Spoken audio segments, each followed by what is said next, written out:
Democratic కదమ్మా, హిందూ దేశం 100 కోట్ల జనాభా ఉన్నారు. మీరు కలిపితే 20 కోట్లు కూడా లేరు. మీరు ఇది పాటు చేశారు. అదే కాదు, ఇప్పుడు వస్తుంది. ఇప్పుడు వస్తుంది. ఇది హిందూ దేశమా మరో దేశం ఇప్పుడు వస్తుంది. ఎవరు చెప్పారు? నీకు తెలీదు. నువ్వు గుంటవే ఏడే అసలు అతను మళ్ళీ బతుకు తెరువు కోసం పని చేసుకోక మత మార్పులాడు మీకు.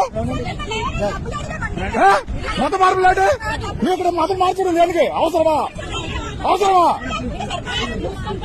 అలా మూసుకోక పన్నాక బేవర్స్ పనులు చేస్తున్నారు.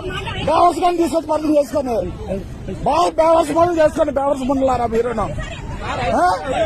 ఒకసారి చూస్తాం కదా, వదిలేండి. ఇంకా డిస్కౌంట్